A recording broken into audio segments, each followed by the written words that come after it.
shouldn't have surprised me, but it's just, you never expect to get to meet the person you're actually playing. But, they told me, hey, while you're in Hartford, Billy doesn't live very far away, actually. And he's, been talking with us about the movie. And if you'd like to go meet him, up to you, I figured, it's a rare opportunity. So I'll go meet him. And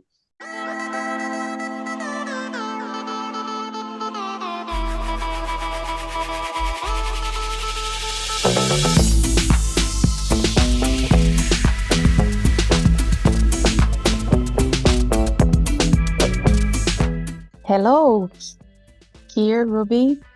hello. Thank, hello, thank you so much for your time. A pleasure to talk to you both. First, I just want to say to Keir that I love you in Running on Empty.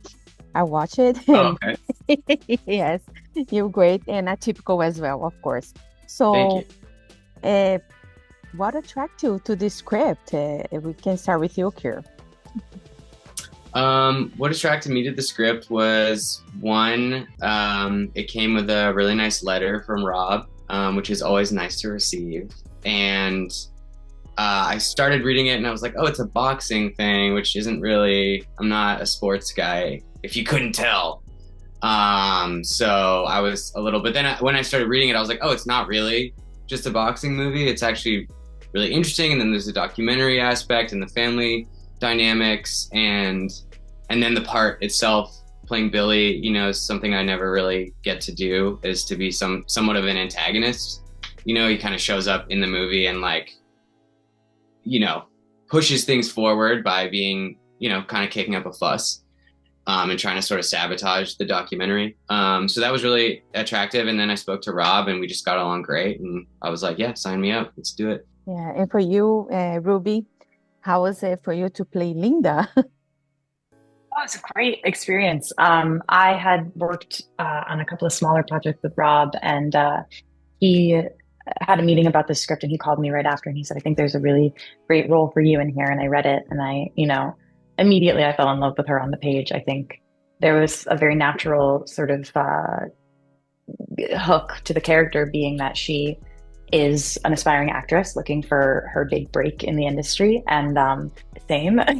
So I think that like having sort of that intuitive understanding of her like most direct motivation throughout the film was very useful in terms of like relating to the character.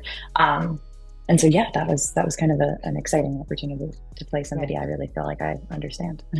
Yes. Is there anything like doing your research? Is there anything that most surprised you about your character? Like you can start with you, Kier.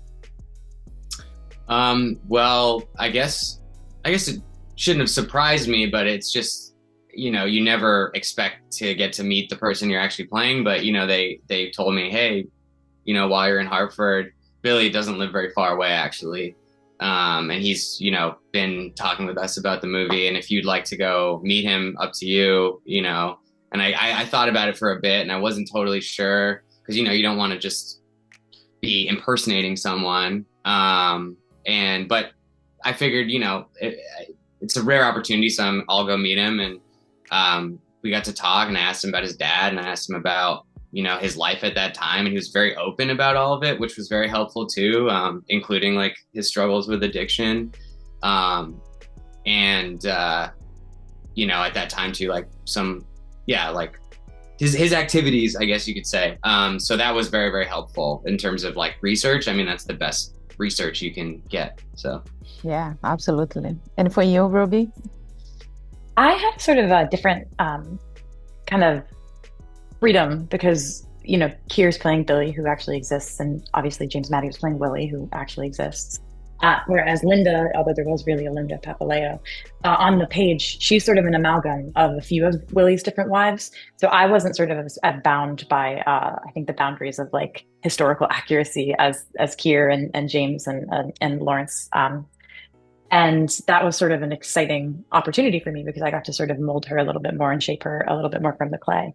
Um, and in terms of like historical like research, I think like what was the most helpful is like dramaturgically, like how specific our like set designers were with creating this 360-degree set, because since we were shooting in mock documentary style, everything around us was period appropriate. It was like meticulous detail, and sort of being able to be like set and sunken into the feeling of 1964 in Hartford, Connecticut. It was so valuable and so kind of unique in that way, because you very rarely get to play in all directions as an actor, whether it's theater or film. So that was very helpful in terms of my character. Yeah, that was a really surprise movie for me when I watched it. I was like, oh my God, that's so different. Like this documentary style filming, the cinematography is really beautiful as well. And that for you, both of you, like as an actor, it's kind of I think the dynamic on set is a little different, right? So how was like for you both, like working with Robert and this different environment, this set environment that is completely different from previous projects that you guys worked before? We can start with you, Keir.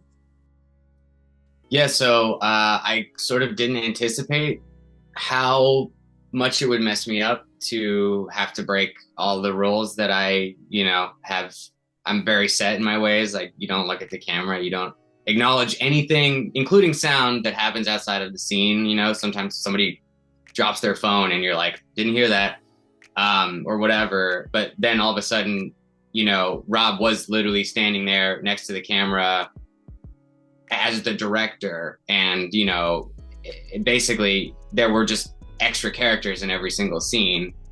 So not only could you look at the camera, like, you could grab the boom mic, or, Rob would just like have a pack of cigarettes. He's like, if your character wants to bum a smoke off me or whatever in the middle of the scene, you can do all that. So it added a lot of stuff to play with, but it definitely threw me off initially, and I had to very much adjust and like get used to it. And also just doing these like 15, I feel like sometimes 20-minute long takes, and just having to stay in it and not break character was like, took a lot of stamina, but we were in great hands. Rob knew exactly what he wanted and how he wanted it all to play out. So yeah, it was definitely a challenge though. For you, Ruby? I think in the inverse, this was my first movie. Most of my background as an actor has been in theater and a little bit of film and television peppered throughout, but this was because I'm like very relatively new to this medium. I didn't necessarily know I didn't have the same like instinctual thing that Keir has of like 21 years of being told like never look down the barrel of the camera. I didn't have like that baggage coming in, so it felt a little bit more natural. But I will also say, like, I don't know, I think again, the like meticulous attention to detail that all of the designers brought to this project, from costumes, hair, makeup, set deck, like everything, even the way it was shot. Adam, our incredible cinematographer, Rob's brother, all of that was so specific and so nuanced. Like, I remember there's a scene that didn't even make it into the film. That's Linda showing the camera crew around her vanity. And the vanity is in Willie and Linda's bedroom. You never see it in a single frame of the movie. But it was so well decorated that I opened a drawer and there was a diary inside, and it had handwritten like Linda's diary. Like, it was just crazy. It was like truly, if I wanted to do my makeup in the mirror and I opened the little makeup box, there was all of my cosmetics. Like, it was so meticulously done. And to do that kind of meticulous attention to detail on a small budget independent film is like, I think it's a really special thing. Everybody was really bringing their whole selves artistically every single day. And to be the beneficiary of that made the characters come to life, I think, in such a like an organic way. And that was very exciting to be a part of. Yes. I just want to say that both of you did an amazing job. Like, the performances are very like raw, and I love the way that you play the son, and Linda, she's so beautiful with all these costumes and everything. So, and this is my time. I just want to thank you so much for your time, both of you. A lot of success, and I hope you can get Ruby, you can get your next movie and gonna have a different experience, and Keir keep bringing amazing characters to us. Thank you so much. Thank you. Thank you. Bye-bye. If you like to support or continue to support Jana on Camera, don't forget to subscribe, like, comment, and share the videos.